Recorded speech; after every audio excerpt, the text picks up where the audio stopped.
So I went. I went first to Athens. When I was in Athens, I went to the Acropolis. Have you heard of this? From day one, I started to preach right there, right in front of the Acropolis. Now, you've heard of Athens, yes? There are more gods per square inch in Athens, than anywhere I ever knew. The streets were lined with temples, this street, and they had more pagan gods than I ever saw in my life. And people would go to Athens to learn, to study, and to debate. It was the smartest place in the known world. And if you ever wondered or questioned, you just had to ask them, they would tell you. I was there once at a place called the Tower of the Winds. Have you heard of this? And I was speaking to them about Jesus. And do you know what they did? They started to laugh at me. They were laughing at me. And I became angry. I was not angry they were laughing at me. People have laughed at me all my life. I don't worry about people laughing at me. I was angry because they closed their heart. They closed their heart. They closed their mind. They were cold-hearted. They were not even open to hearing of Jesus. Well, I started to preach at another place called the Parthenon. Have you heard of this? It was the largest pagan temple in the known world, the Parthenon. It was there. It was for the goddess Athena, who is the patron goddess of all of Athens.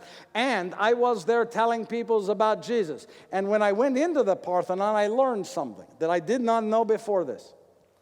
They have an altar there to Athena, yes? But did you know they had another altar?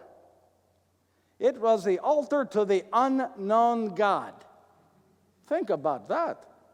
So I thought about it, and it gave me an idea. I was going to tell these people that which they have been knowingly praying to in ignorance is the God you come to know through Jesus.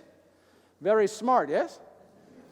So someone arranged the meeting for me on a place called Mars Hill with this group called the Council of Areopagus. Now, if everyone in Athens were smart, these were the smartest. These were the brightest. And so I was there talking to them about Jesus. And do you know they were listening to me? They were listening. They were asking questions, they wanting to know about Jesus. They were coming to an understanding of Jesus. It was wonderful until I began to tell about the resurrection. The moment I started to talk about the resurrection, they walked off. They said, "You're nothing but an idle babbler," they called me. And they walked away from me. You may not know this. Me as a Pharisee, one reason I think maybe Pharisees could come to Jesus more easily than say, the Sadducees or the Essenes is that we Pharisees, we believe in the resurrection.